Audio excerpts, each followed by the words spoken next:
संरचनात्मक परिवर्तन।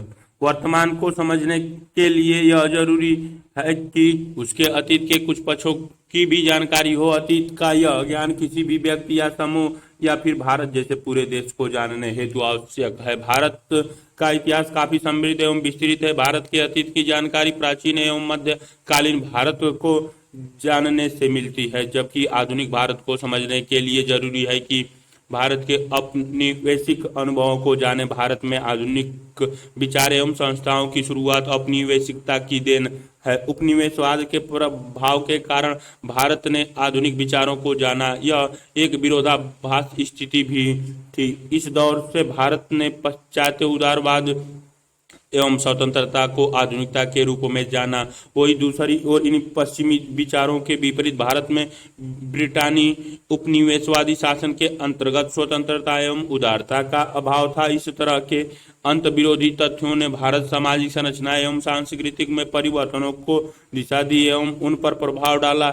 ऐसे अनेक संरचनात्मक और सांस्कृतिक परिवर्तनों के बारे में अध्याय 1 और 2 में चर्चा की गई है। अगले कुछ पाठों में यह बात साफ उभर कर आएगी कि किस प्रकार भारत में सामाजिक सुधार और राष्ट्रीय आंदोलन, हमारी विधि व्यवस्था, हमारा राजनीतिक जीवन और संविधान, हमारे उद्योग एवं कृषि, हमारे नगर और हमारे गांव, इन सब पर उपनिवेशवाद के विरोधाभासी अनुभव का गहरा प्रभाव पड़ा। उपनिवेशवाद के साथ हमारे इन विरोधाभासी संबंधों का प्रभाव आधुनिकता पर भी पड़ा। इसके कुछ उदाहरण हैं जो हम अपने आम जीवन में पाते हैं। वे इस प्रकार है। हमारे देश में स्थापित संसदीय विधि एवं शिक्षा व्यवस्था ब्रिटिश प्रारूप व प्रतिमानों पर आधारित है।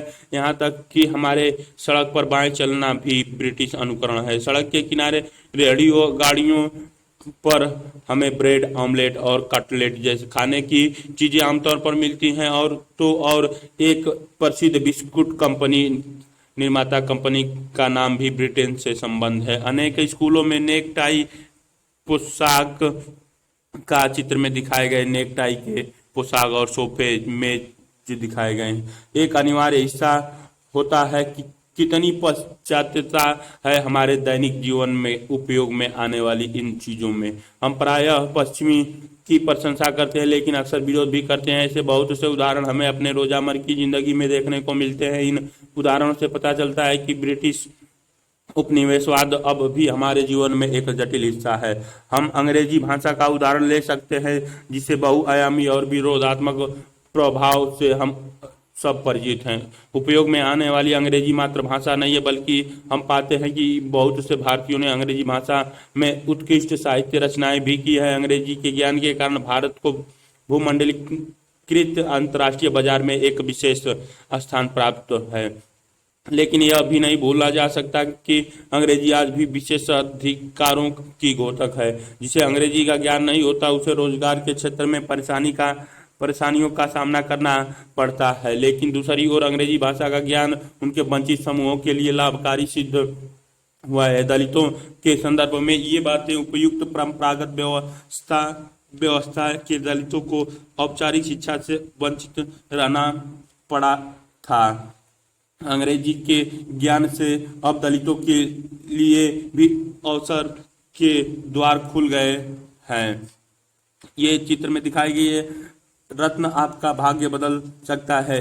नवीन ज्वेलर्स सिंघल गोत्रा boys 24 5 10 work in Marina 9 lakh PA6 बिफुल convent education girl send BHP 6 exclusive बाहर Sahara state Janakpuram Lucknow 21 contact number customs work in process Delhi Jal board TCP virtually English housewives and college student who non English take up plum assignment as or online score in BPO right के जैसी it is the familiar classroom scans. The only unfamiliar thing is the sitting computer screen turn blackboard and the house views take over the teacher to the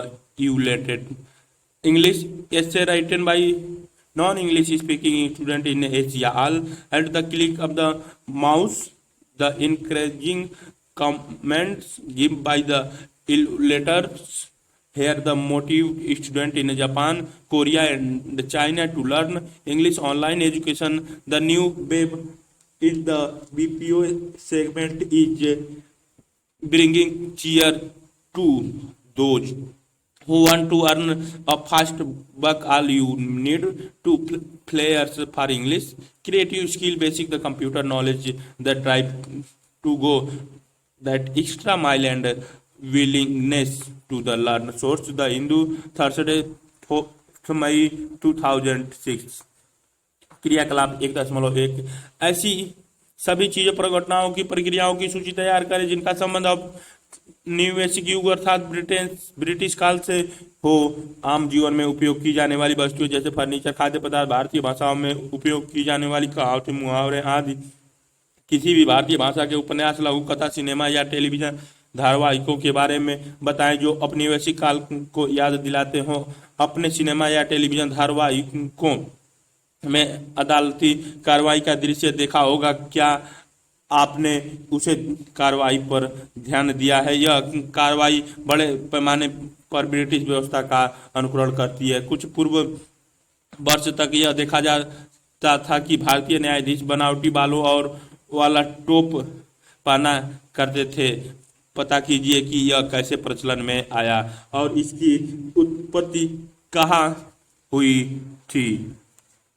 इस अध्याय में हमने अनेक संरचनात्मक परिवर्तनों का उल्लेख किया है जो उपनिवेशवाद के कारण आए। अब हम इस जानकारी के बाद उपनिवेशवाद को एक संरचना एवं व्यवस्था के रूप में समझेंगे। उपनिवेशवाद ने राजनीतिक, आर्थिक एवं सामाजिक संरचना में नवीन परिवर्तन उत्पन्न किए। इस अध्याय में हम दो संरचनात्मक परिवर्तनों, औद्योगिकरण एवं नगरीकरण की चर्चा करेंगे। हमारे विवेचना का मुख्य केंद्र तो विशिष्ट औपनिवेशिकतावाद होगा, पर साथ ही हम स्वतंत्र भारत में हुए विकास का भी उल्लेख करेंगे। इन सभी संरचनात्मक परिवर्तनों के साथ सांस्कृतिक परिवर्तन भी हुए जिनकी चर्चा हम अगले अध्याय में करेंगे। हालांकि इन दोनों परिवर्तनों को अलग करना बहुत कठिन है, फिर भी आप देखेंगे कि संरचनात्मक परिवर्तनों की चर्चा कैसे सांस्कृतिक परिवर्तनों को सम्मिलित किए बिना कठिन है।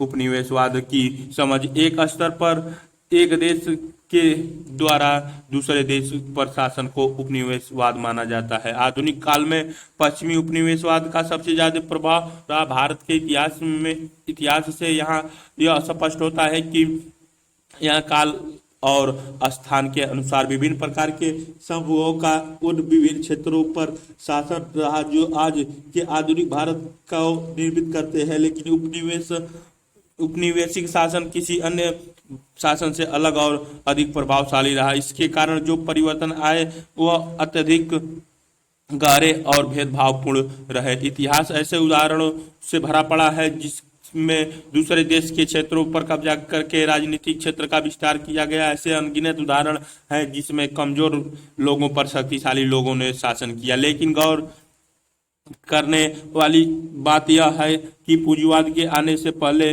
के साम्राज्य और पूंजीवाद दौर के शासन गुणात्मक अंतर है। पूर्व पूंजीवादी शासन अपने प्रभुत्व से लाभ प्राप्त कर सके जो उनके निरंतर शासन अथवा विरासत से व्यक्त होता है। कुल मिलाकर पूर्व पूंजीवाद शासन समाज के आर्थिक आधार में हस्तक्षेप नहीं कर सके। उन्होंने परंपरागत आर्थिक व्यवस्थाओं पर कब्जा करके अपनी सत्ता को बनाए रखा। अलवी एवं सननीन। इसके विपरीत ब्रिटानी उपनिवेशवाद पूंजीवादी व्यवस्था पर आधारित था। इसे ने प्रत्यक्ष रूप से आर्थिक व्यवसाय में बड़े पैमाने पर हस्तक्षेप किया जिसने ब्रिटानी पूंजीवाद का विस्तार हुआ और उसे मजबूती मिली। उदाहरण के लिए भूमि संबंधी नियमों को ले ब्रिटानी उपनिवेशवाद ने केवल कृषि भू स्वामित्व के नियमों को चित्र में ये दिखाई गई हैं कुछ दृश्य जो कि रानी को सौंपता हुआ एक व्यक्ति का दृश्य दिखाया गया है ही नहीं बदला अपितु यह भी निर्धारित किया कि कौन सी फसल उगाई जाए और कौन सी नहीं। इसने उत्पाद क्षेत्र में भी नहीं छोड़ा, वस्तुओं के उत्पाद की प्रणाली और उसके वितरण के तरीकों को भी बदल दिया। यहाँ तक कि ब्रिटिश उपनिवेशवाद ने ब्रिटिश पूंजीवादी के प्रसार के लिए जंगलों को भी नहीं छोड़ा। उन्होंने पेड़ों की कटाई और बागानों से चाय की खेती की शुरुआत कराई। जंगलों को नियंत्रित एवं प्रशासित करने के लिए अनेक कानून भी बनाए। इससे जंगलों पर आश्रित गड़रिये व ग्रामीण लोगों के जीवन में परिवर्तन आए। नए औपनिवेशिक कानूनों के अंतर्गत ग्रामीण चरवाहे व गड़ेरिये को जंगलों में आना जाना प्रतिबंधित कर दिया गया। अब जंगल से भेड़ बकरियां, गाय भैंस आदि पशुओं के चारा इकट्ठा करना दुर्लभ हो गया। नीचे दिए गए वाक्य में संक्षिप्त में बताया गया है कि किस प्रकार औपनिवेशिक कानून विशेषकर जंगलों से संबंधित कानूनों ने पूर्वोत्तर भारत पर प्रभाव डाला। इसके संदर्भ में पूर्वोत्तर भारत में जंगल से संबंधित औपनिवेशिक नीतियां उल्लेखनीय है। पूर्वोत्तर भारत में जंगल से संबंधित औपनिवेशिक नीतियां। बंगाल में रेलवे की शुरुआत एक निर्णायक घटना थी जिससे आरंभ की जंगल से संबंधित नीतियों में एक परिवर्तन आया। उस समय असम बंगाल प्रांत का एक हिस्सा था। अब ये नीतियां उदार न होकर हस्तक्षेपवादी हो गई। जैसे जैसे रेलवे के शयनयानों की मांग बढ़ी वैसे वैसे असम का हुआ जंगल, जो व्यावसायिक दृष्टि से बहुत उपयोगी नहीं था, राजस्व कमाने का एक आकर्षक साधन बन गया। उन दिनों का असम आज के 7 पूर्वोत्तर राज्यों से मिलकर बनता था। 1861 और 1878 के बीच 269 वर्ग मील का विस्तृत जंगल आरक्षित घोषित कर दिया गया। सन 1894 तक यह क्षेत्र 3683 वर्ग मील का हो गया और यह बढ़ते बढ़ते 19वीं सदी के अंत तक 20,061 वर्ग मील का हो गया, जिसमें कुल प्रांत का 42.2% क्षेत्रफल था, जिसमें से 3,609 वर्ग मील को आरक्षित रखा गया था। इसमें गौर करने की बात यह है कि जंगल का वह बड़ा क्षेत्र जिसमें आदिवासी समुदाय का निवास था, जो सदियों से वहां जीवन यापन करते आए थे, भी प्रशासनिक नियंत्रण में आ गया। पहाड़ी क्षेत्र में आदिवासी जनजाति समुदाय जंगलों से संबंध होकर प्रकृति के साथ मैत्रीपूर्ण जीवन जीते थे। नेगबरी 2003 भारत में पहली क्रिक पुल, जो कि थाने के पास ऊपर से गुजरती हुई रेलगाड़ी 1854 का दृश्य दिखाया गया है। उपनिवेशवाद के लोगों की आवाजाही को भी बढ़ाया। भारत के एक हिस्से से दूसरे हिस्से में आना जाना चलता रहा। जैसे आज के झारखंड प्रदेश से उन दिनों बहुत से लोग चाय बागानों में मजदूरी करने के उद्देश्य से असम आए। उन्हीं दिनों में एक नए वर्ग, मध्य वर्ग का भी उद्भव हुआ, जो मुख्यतः बंगाल और मद्रास क्षेत्र से था। उसमें वे वर्ग लोग थे जिनको उपनिवेशवादी शासन ने देशों के विभिन्न भागों में सेवा के लिए चुना था। इसके अलावा विभिन्न पेशेवरों लोगों जैसे डॉक्टरों एवं वकील, इन सरकारी सेवा कर्मियों और व्यवसायियों का भी बहुत आवागमन होता रहा। यह आवागमन भारत तक ही सीमित सन 1834 से लेकर 1920 तक भारत के अनेकों बंदरगाहों से नियमित रूप से जहाज जाते थे। उन जहाजों में विभिन्न धर्म, लिंगों, वर्गों व जातियों के भारतीय लोग होते थे, जिन्हें कम से कम 5 साल के लिए मॉरिशस के बागानों में मजदूरी के लिए पहुंचाया जाता था। इसके लिए कई दशकों तक लोगों का चयन मुख्यतः बिहार प्रांत के, विशेषकर पटना, गया, आरा, सारण, तिरहुत, चंपारण, मुंगेर, भागलपुर और पूर्णिया जिलों में से होता था।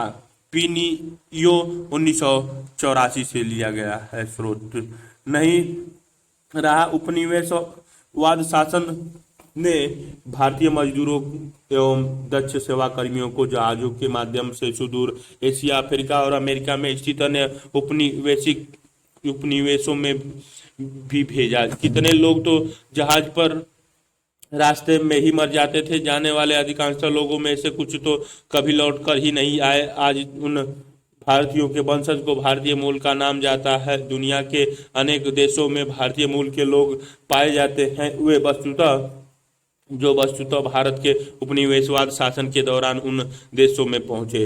व्यवस्थित शासन के लिए उपनिवेशवाद ने विभिन्न क्षेत्रों में भारी परिवर्तन की शुरुआत की। ये परिवर्तन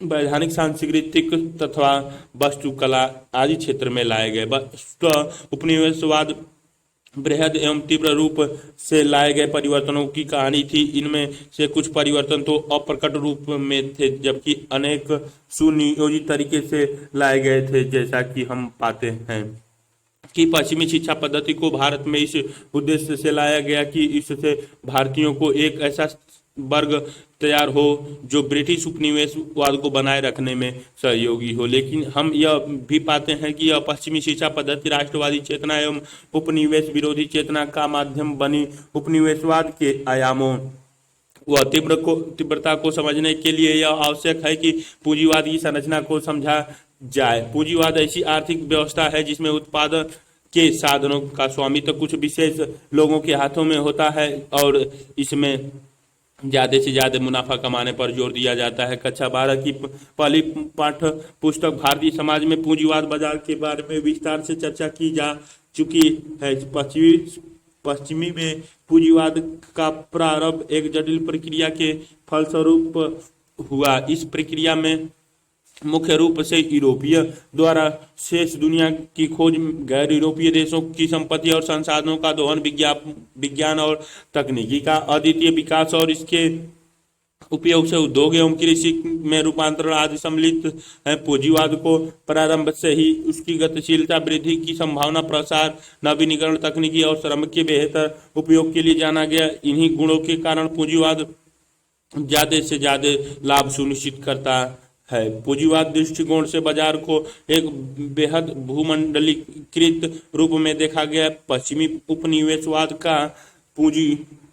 पूंजीवाद के विकास से अनुश्रयित संबंध है। यही बात उपनिवेशिक भारत के संदर्भ में भी कही जाती है। भारत में भी पूंजीवाद के विकास के कारण उपनिवेशवाद प्रबल हुआ और इस प्रक्रिया से दूरगामी प्रभाव भारत के सामाजिक, सांस्कृतिक, आर्थिक और राजनीतिक संरचना पर पड़े।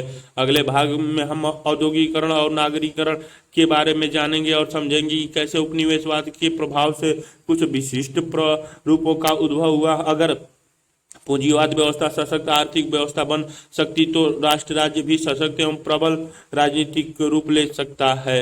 आज यह बड़ा स्वाभाविक लगता है कि हम सब राष्ट्र राज्य में रहते हैं और हमें राष्ट्रीयता यानी कि राष्ट्र की नागरिकता स्वाभाविक रूप से प्राप्त है। क्या आपको पता है कि पहले विश्व युद्ध के पूर्व अंतर्राष्ट्रीय आवागमन के लिए पासपोर्ट का अधिक चलन नहीं था। कुछ ही क्षेत्रों के लोगों के पास यह उपलब्ध था। समाजों का संगठन सामान्यतः इन आधारों पर नहीं होता था।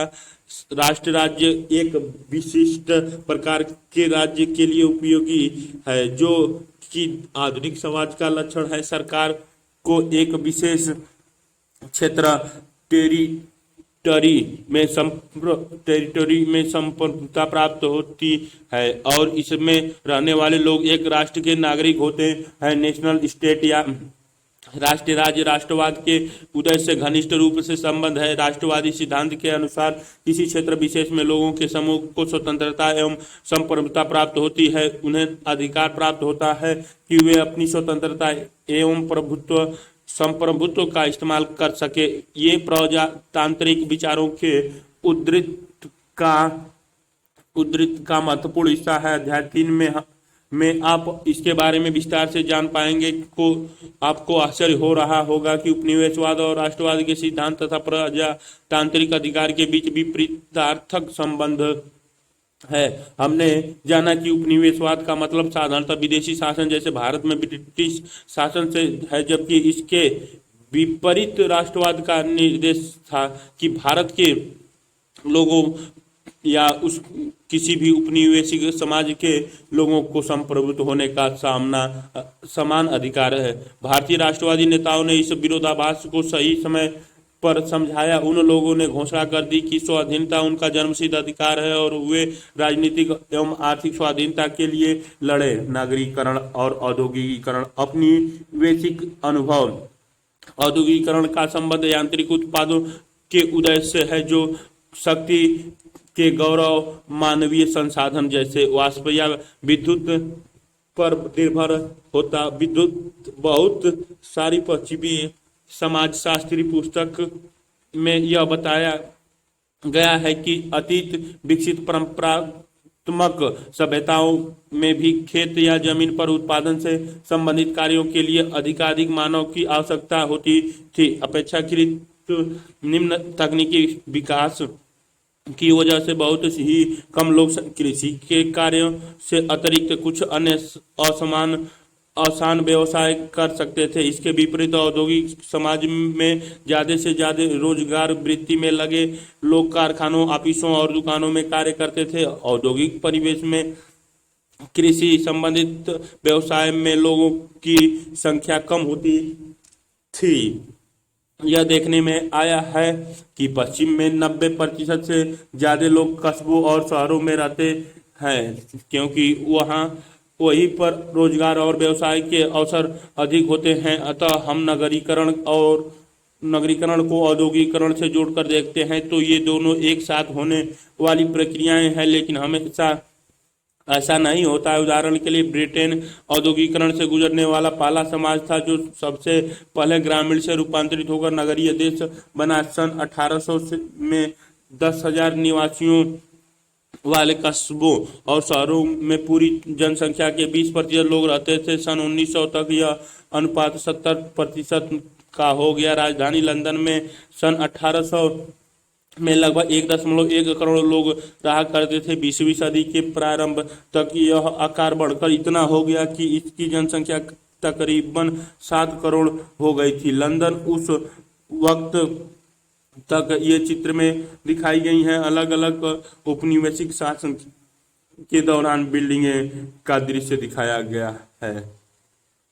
उस वक्त तक दुनिया का सबसे बड़ा नगर था। वह उत्पादन, वाणिज्य और आर्थिक का सबसे बड़ा केंद्र था। यह केंद्र निरंतर फैले हुए ब्रिटिश साम्राज्य का हृदय क्षेत्र हो गया था। गिडिंस 2001 572। यह कौतूहल की बात है कि ठीक इसी ब्रिटिश औद्योगिकरण का एक उल्टा असर, यानी कि भारत के कुछ क्षेत्रों में औद्योगिक क्षरण इंडस्ट्रियलाइजेशन हुआ। भारत में कुछ पुराने परंपरागत नगरीय केंद्रों का भी पतन हो गया। जिस तरह ब्रिटेन में उत्पादन व निर्माण में चढ़ावा आया, उसके विपरीत भारत में गिरावट आई। परंपरागत ढंग से होने वाले रेशम और कपास का उत्पादन और निर्यात मैनचेस्टर प्रतियोगिता में गिरता चला गया। भारत के प्राचीन नगर जैसे सूरत और मछलीपट्टनम, जहां से व्यापार हुआ करता था, का अस्तित्व कमजोर होने लगा, जबकि आधुनिक नगर जैसे बंबई और मद्रास, जो उपनिवेशवादी शासन में प्रचलित हुए, मजबूत होते गए। भारतीय राज्य पर ब्रिटिश अधिकारी के बाद तंजौर, ढाका और मुर्शिदाबाद की राज्यसभाओं का विघटन हो गया। फलतः इन राज्यसभाओं के संरक्षण में कार्यरत कारीगर, कलाकार और कुलीन लोगों की भी पतन हुआ। 19वीं सदी के अंत से भारत के कुछ आधुनिक नए शहरों में जहां यांत्रिक उद्योग लगाए गए थे, लोगों की जनसंख्या बढ़ने लगी। नगरों में स्थित उत्पादकों के द्वारा बनाए गए विलासिता के मानो ढाका या मुर्शिदाबाद की उच्च कोटि की रेशम की मांगों में दरबारों के विघटन के बाद भारी कमी हो गई। उत्पादन जिन्हें बाजारों पर क्रियाकलाप 1.3। भारत की जनगणना रिपोर्ट 1911 अंक 1 पृष्ठ संख्या 408। भारत में सस्ते यूरोपीय कपड़ों के थान और बर्तनों का अबाध और तीव्र गति से आयात और पश्चिमी रूपरेखा वाले उद्योग के भारत में ही लग जाने के बाद भारत के ग्रामीण उद्योगों पर लगभग सफाया ही हो गया। खेती से हुई उपज की ऊंची कीमत को देखते हुए ग्रामीण कारीगरों ने अपना वंशानुगत व्यवसाय को छोड़कर खेती करना शुरू कर दिया। ग्रामीण संगठनों और कारोबार का विघटन प्रत्येक क्षेत्र में अलग अलग गति से हुआ। विकसित प्रांतों में यह परिवर्तन ज्यादा स्पष्ट रूप से दिखा है। बाद से 1.4 ईस्ट इंडिया कंपनी और बाद में ब्रिटिश शासन ने भारत को बदले में जो दिया था वह भूमि स्वामित्व और अंग्रेजी में शिक्षा की सुविधा। कुछ तथ्य यह साबित करते हैं कि जो विकल्प दिए गए थे वे मध्य वर्ग का गठन करने के लिए समुचित नहीं था। ये पहला तथ्य है कि प्रारंभ में इसका कृषि से हुई उपज से कोई लेना देना नहीं था, और दूसरा भारत की सांस्कृतिक परंपरा से कोई संबंध नहीं था। हम अच्छी तरह जानते हैं कि जमींदार जमीन के परजीवी हो गए और शिक्षित स्नातक सब नौकरी ढूंढने वाले। मुखर्जी 1979 114 पृष्ठ से लिया गया। क्रियाकलाप 1.3 नगरों की शुरुआत, उद्भव का विकास के बारे में और जानकारी इकट्ठा करें। इनके पुराने नामों के बारे में भी पता करें, जिन्हें बदलकर अब बम्बई से मुंबई, मद्रास से चेन्नई, कोलकाता से कलकत्ता से कोलकाता, बेंगलुरु से बेंगलुरु किया गया है। अन्य शहरी उपनिवेशिक नगरों के विकास के बारे में पता लगाइए। बाजारों पर निर्भर थे, उनका भी कामोबेश सफाया हो गया था। दूर दराज के क्षेत्रों के ग्राम शिल्प, विशेषतः पूर्वी भारत के उन क्षेत्रों के अतिरिक्त जहां अंग्रेजों का प्रवेश जल्दी ही सघन था, अधिक समय तक स्थिर रहे, जब तक कि रेलवे के विस्तार ने उन्हें गंभीर रूप से प्रभावित नहीं किया। सरकार 1983-29 ब्रिटेन में औद्योगिकीकरण के प्रभाव से ज्यादातर लोगों में नगर आए, लेकिन इसके विपरीत भारत में ब्रिटिश औद्योगिकीकरण प्रारंभिक समय में ज्यादातर लोगों को कृषि की ओर जाना पड़ा। भारतीय जनगणना रिपोर्ट इस स्पष्ट रूप से दर्शाती है। भारत में समाजशास्त्री लेखन में उपनिवेशवाद के विरोधाभासी और अनिश्चित परिणामों के बारे में अक्सर चर्चा की गई है। पश्चिमी औद्योगिकीकरण और उसके परिणाम स्वरूप उभरे मध्य वर्ग की तुलना भारत में हुए औद्योगिकीकरण के अनुभवों के साथ की जाती रही। ऐसी ही एक झलक बॉक्स में दिए गए विवरण से मिलती है। निम्नलिखित तर्क में यह भी पता चलता है कि औद्योगिकीकरण का मतलब केवल मशीनों पर आधारित उत्पाद ही नहीं, बल्कि यह नए सामाजिक समूहों और नए सामाजिक संबंधों के उद्भव और विकास की कहानी है। दूसरे शब्दों में यह भारतीय समाज संरचना में हुआ परिवर्तनों के बारे में है। ब्रिटिश समाज की अर्थव्यवस्था में नगरों की भूमिका महत्वपूर्ण थी। समुद्र तटीय नगर जैसे बम्बई, कलकत्ता और मद्रास उपयुक्त माने गए थे, क्योंकि इन जगहों से उपभोग की आवश्यक वस्तुओं का निर्यात आसानी से किया जा सकता था। साथ ही यहीं से उत्पादित वस्तुओं का सस्ती लागत से आयात किया जा सकता था। औपनिवेशिक नगर ब्रिटेन में स्थित आर्थिक केंद्र हैं। औपनिवेशिक भारत में स्थित हाशियों के बीच महत्वपूर्ण संपर्क सूत्र थे। इस प्रकार ये नगर भूमंडलीय पूंजीवादी के ठोस उदाहरण के रूप में औपनिवेशिक भारत में बंबई को इस प्रकार सुनियोजित ढंग से विकसित किया गया था कि सन 1900 तक भारत की 1/3 कच्ची कपास को जहाज से भेजा जा चुका था।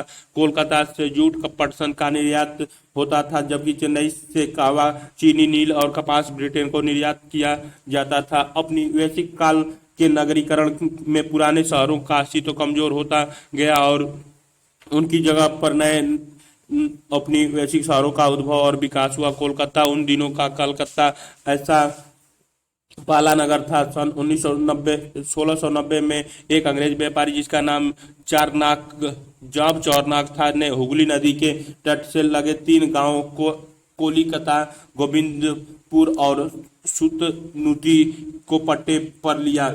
उसका उद्देश्य इन तीनों गांवों में व्यापार के अड्डे बनाना था। हुगली नदी के किनारे ही सन 1698 में फोर्ट विलियम की स्थापना और रक्षा सैन्य बल को गठित करने के उद्देश्य से हुई। फोर्ट और उसके आसपास का खुला क्षेत्र, जिसे मैदान कहते थे, जहां सैन्य बलों के डेरे थे, कलकत्ता नगर का केंद्र बना। इसी केंद्र से नगर का प्रसार हुआ।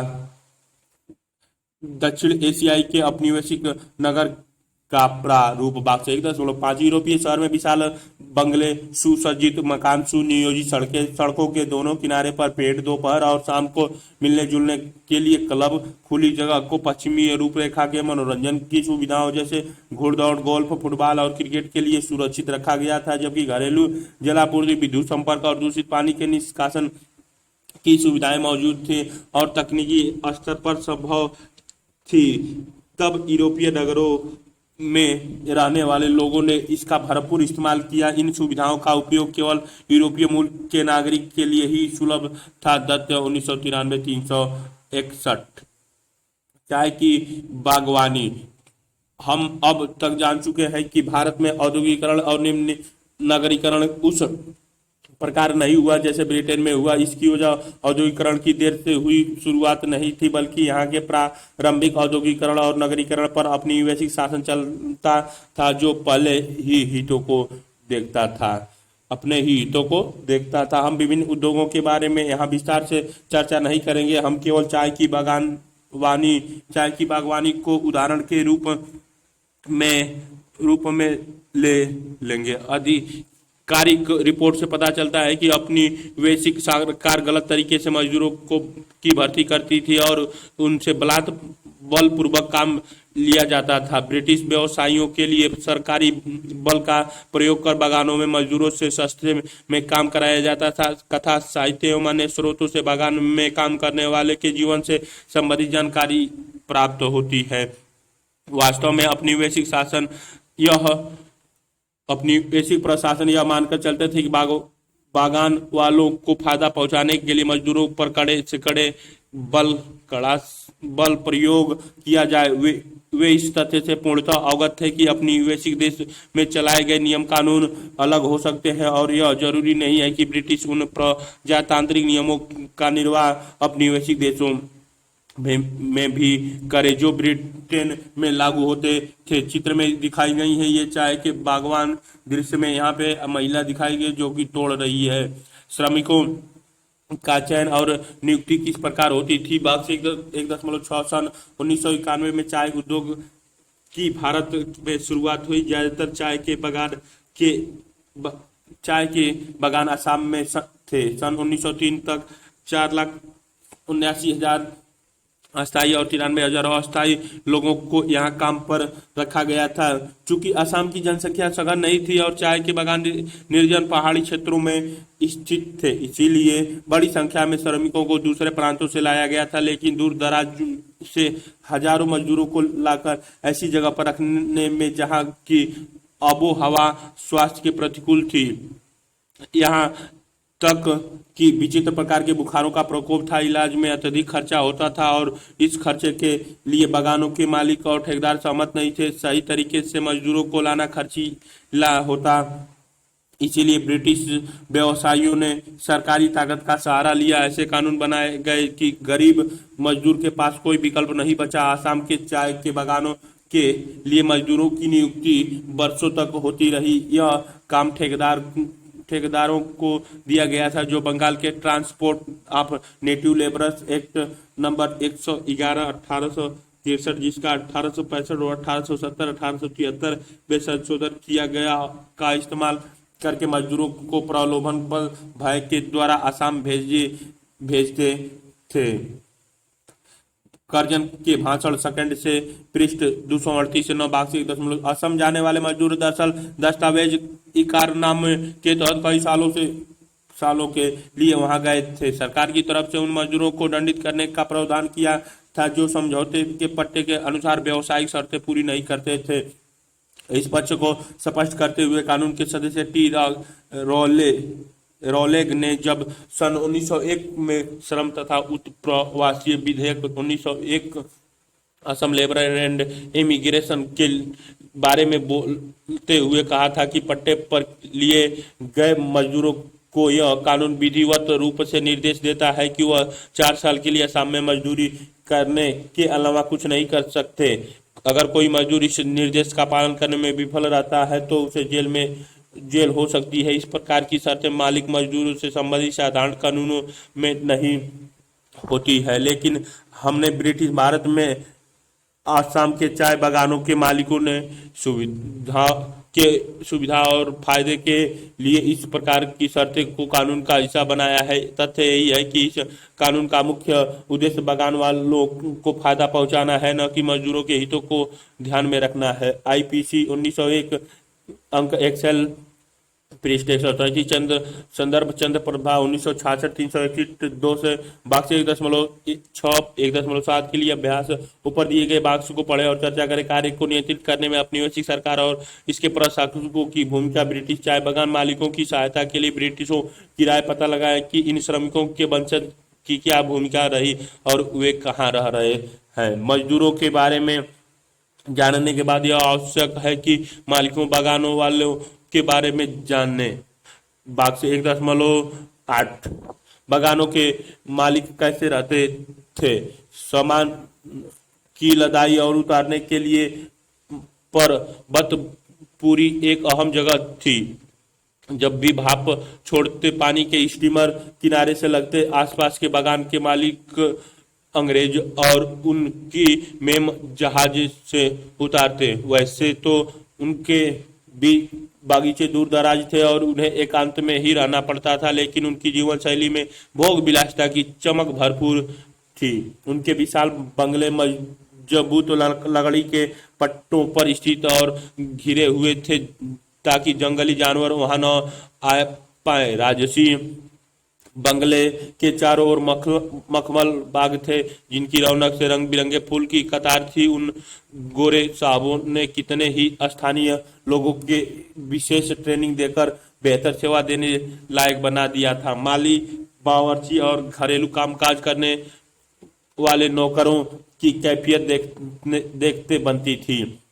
नौकरों की सेवा की वजह से उन विशाल बंगलों के बरामदे और एक एक सामान दूर से ही चमकते थे। सारी जरूरतें की चीजें, साफ सफाई के पाउडर से लेकर परिष्कृत कांटे, सेफ्टी पिन से लेकर चांदी के बर्तन तक, नॉटिंघम के किनारे वाले टेबल क्लॉथ से लेकर नहाने के साबुन तक, सब कुछ जहाज से आते थे। बड़े बड़े नहाने के टब जो कि विशाल नहाने के कमरे में रखे जाते थे, जिन्हें जिन्हें कि हर दिन वे सवेरे भिश्ती बंगले के कुएं के पानी से भर देता था, वे भी वास्तव में स्टीमर से ही आते थे। फूकन 2005 स्वतंत्र भारत में औद्योगिकीकरण। पहले के भागों में हमने जाना था कि भारत में औद्योगिकी और नगरीकरण में औपनिवेशिक शासन की भूमिका महत्वपूर्ण थी। इस भाग में हम संक्षिप्त में जानेंगे कि औद्योगिकरण को स्वतंत्र भारत की सरकार ने सक्रिय तौर पर बढ़ावा कैसे दिया। कुछ अर्थों में यह एक प्रकार की प्रतिक्रिया भी थी, जिसमें स्वाधीनता भारत के शासक उपनिवेशवाद के द्वारा प्रभावित हुए विकास को संजोए रखना चाहते थे। अध्याय 5 में हम भारतीय औद्योगिकरण और इस समय आए परिवर्तन, विशेषकर सन 1990 के बाद हुए उदारीकरण के बारे में चर्चा करेंगे। भारतीय राष्ट्रवादी के लिए उपनिवेशिक शासन के दौरान हुए आर्थिक शोषण एक केंद्रीय मुद्दा था। उपनिवेशवाद से पहले के भारत की जो तस्वीर कथा, साहित्य आदि में दिखती थी, उसमें समृद्धि और संपन्नता थी, लेकिन उपनिवेशवाद के बाद के भारत में गरीबी दिखाई देती थी। स्वदेशी आंदोलन ने भारत को राष्ट्रीय अर्थव्यवस्था के प्रति निष्ठा को मजबूत किया। आधुनिक विचारों के द्वारा लोगों ने अनुभव किया कि गरीबी को दूर किया जा सकता है। भारतीय राष्ट्रवादियों के अनुमान लगाया कि तीव्र और बेहद औद्योगिकरण के द्वारा आर्थिक स्थिति में आवश्यक सुधार किए जा सकते हैं, जिससे विकास और सामाजिक न्याय हो पाएगा। भारी मशीनीकृत उद्योगों का विकास हुआ। इन्हें बनाने वाले औद्योगिक पब्लिक सेक्टर के विस्तार और बड़े कोऑपरेटिव सेक्टर को महत्वपूर्ण माना गया। जैसे कि जवाहरलाल नेहरू ने सोचा था कि आधुनिक और समृद्ध भारत की नींव बृहद लौह इस्पात उत्पादक उद्योगों या विशाल बांधों और विद्युत शक्ति के केंद्रों पर रखी जानी थी। आप भाखड़ा नांगल बांध पर पंडित नेहरू के विचार को पढ़े। हमारे अभियंता यह बताते हैं कि संभवतः इसके जैसा विशाल ऊंचा बांध दुनिया में और कहीं नहीं है। इसके कार्य में कठिनाई और जटिलताएं दिखती है। जब मैं इसके आसपास घूम रहा था, मेरे मन में यह विचार आया कि इन दिनों लोग बड़े मंदिरों, मस्जिदों और गुरुद्वारों में मानवीय कल्याण के लिए कार्य करते हैं। इस विशाल भाखड़ा नांगल से बेहतर और बड़ा कौन सा स्थान होगा जहां हजारों लाखों लोग ने एक साथ काम किया। लोगों ने यहाँ अपना खून पसीना बहाया और यहाँ तक कि प्राण भी त्याग दिए। इससे अच्छी और कौन सी जगह होगी। नेहरू 1980 214 पृष्ठ से क्रियाकलाप 1.3। आप सब अमूल मक्खन और अमूल के ही अन्य उत्पादक से तो परिचित ही होंगे। पता करें कि किस तरह से इस दुग्ध आधारित उद्योग का उद्भव हुआ। 4 आजादी के बाद के सालों में भारत के अनेक औद्योगिक शहरों का उद्भव और विकास हुआ। संभवतः आप में से कुछ ऐसे शहरों में रहते भी हों। बोकारो, भिलाई, राउरकेला, दुर्गापुर जैसे शहरों के बारे में जानकारी इकट्ठा करें। क्या आपके क्षेत्र में भी ऐसे शहर है? क्या आपको उर्वरक उत्पादन यंत्र और तेल के कुएं के क्षेत्र में आसपास बसे शहरों के बारे में पता? अगर अगर ऐसा कोई शहर आपके क्षेत्र में नहीं है तो पता करें कि ऐसा क्यों है। क्रियाकलाप 1.9 सन 1938 में स्वतंत्रता के तकरीबन एक दशक पहले राष्ट्रीय योजना समिति नेशनल प्लानिंग कमेटी का गठन हुआ। इसके अध्यक्ष जवाहरलाल नेहरू और संपादक के.टी. शाह थे। यह गठन भारतीय राष्ट्रीय कांग्रेस द्वारा किया गया था। सन 1939 में समिति ने अपना कार्य आरंभ किया, लेकिन यह ज्यादा आगे नहीं बढ़ पाई क्योंकि इसके अध्यक्ष नेहरू को ब्रिटिश सरकार ने गिरफ्तार कर लिया और बाद में विश्व युद्ध भी छिड़ गया। इन व्यवधानों के बावजूद 2900 समितियों का गठन हुआ, जिन्हें 8 उप समूहों में विभाजित किया जाना था और जिसके कार्य क्षेत्र में पूर्व नियोजित तरीके से राष्ट्रीय जीवन के विभिन्न पहलू थे। समिति के विचाराधीन क्षेत्र निम्नलिखित हैं: कृषि और उत्पादन के अन्य प्राथमिक साधन, उद्योग और उत्पादन के द्वितीयक साधन, मानवीय कारक, श्रम व आबादी, वित्त और विनिमय, सार्वजनिक उपयोगिता, आवागमन और संचार, सामाजिक सेवा, स्वास्थ्य और आवास, शिक्षा, सामान्य और तकनीकी नियोजित अर्थव्यवस्था में महिलाओं की भूमिका। अनेक समितियों ने अपने प्रतिवेदन सौंपे और अंतिम प्रतिवेदन को भी समर्पित किया गया। यह सब भारत की स्वाधीनता के पूर्व सन 1948 से 49 में अनेक प्रतिवेदन प्रकाशित हुए। मार्च 1950 में भारत सरकार के प्रस्ताव पर योजना आयोग का गठन हुआ, जो आयोग के क्रियाकलापों के लिए मुख्य बिंदुओं को परिभाषित करता है। स्वतंत्र भारत में नगरीकरण। आपको भारत में निरंतर बढ़ रही नगरीकरण की प्रक्रिया के बारे में तो जरूर पता होगा। भारत ही के वर्षों में बढ़ते हुए भूमंडलीकरण द्वारा शहरों के अत्यधिक प्रसार और परिवर्तन की जानकारी भी होगी। अध्याय 6 में इसके बारे में विस्तार से चर्चा की जाएगी। भारत में 21वीं सदी में नगरीकरण की प्रक्रिया की दर अत्यंत तीव्र होती नजर आती है। भारत सरकार की स्मार्ट सिटी की महत्वाकांक्षी योजना इस गति को तीव्र करने में महत्वपूर्ण योगदान देगी। यहाँ हम समाजशास्त्री दृष्टिकोण से भारत में नगरीकरण के विभिन्न प्रकार को देखेंगे। आजादी के बाद के 2 दशकों में भारत में नगरीकरण की प्रक्रिया का प्रभाव स्पष्ट रूप से दिखाई देने लगा। नगरीकरण अनेक प्रकार से हो रहा था। इस पर विचार व्यक्त करते हुए समाजशास्त्री M.S.A. राव ने लिखा कि भारत के कई गांव भी तेजी से बढ़ रहे हैं, नगरीय प्रभाव में आ रहे थे। नगरीय प्रकृति का प्रभाव गांव का शहर या नगर से कैसे संबंध है पर निर्भर करता है। उन्होंने 3 भिन्न प्रकार के नगरीय प्रभाव की स्थिति की व्याख्या की है। एक नगरीय गांव का दृश्य प्रकट किया गया है, ये चित्र देखेंगे। सबसे पहले के गांव आते हैं जहां से अच्छी खासी संख्या में लोग दूर दराज के शहरों में रोजगार ढूंढने के लिए जाते हैं। वे उन शहरों में रहते हैं लेकिन उनके परिवार के सदस्य गांव में ही रहते हैं।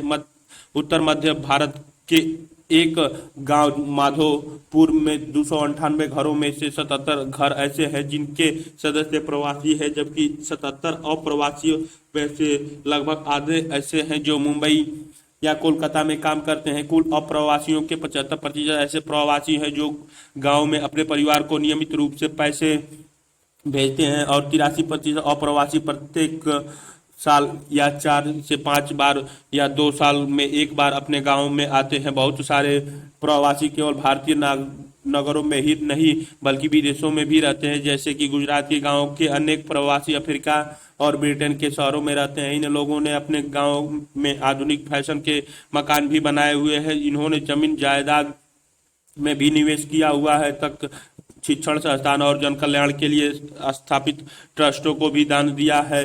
दूसरे प्रकार की शहरी प्रभाव उन गांव में देखा जाता है जो औद्योगिक शहरों के निकट स्थित है। जब एक भिलाई जैसे औद्योगिक शहर उभरता है तो उसके आसपास के कुछ गांव की पूरी जमीन इस शहर का हिस्सा बन जाती है, जबकि कुछ गांव की आंशिक भूमि अधिग्रहित की जाती है। ऐसे शहरों में प्रवासी कामगार आते ही रहते हैं, जिससे गांव में मकानों की मांग बढ़ जाती है और बाजारों का विस्तार होता है। साथ ही साथ स्थानीय निवासियों और अप्रवासियों के बीच के संबंधों को संतुलित करने की समस्या भी उत्पन्न होती है। महानगरों का उद्भव और विकास तीसरे प्रकार का शहरीय प्रभाव है, जिससे निकटवर्ती गांव प्रभावित होते हैं। नगरों के विस्तार में कुछ सीमावर्ती गांव पूरी तरह से नगर के प्रसार में विलीन हो जाते हैं, जबकि वे क्षेत्र जहां लोग नहीं रहते नगरीय विकास के लिए प्रयोग कर लिए जाते हैं। राव 1974, 486, 490 बाक्स 1.10 का अभ्यास उपरोक्त कथन को ध्यान से पढ़े संभवतः अपने कुछ अलग प्रकार या ऊपर दिए गए प्रकार का ही नगरीकरण देखा है और अनुभव किया होगा। इसके बारे में संक्षिप्त में लिखे सभी विद्यार्थी एक दूसरे के अनुभव पर चर्चा करें।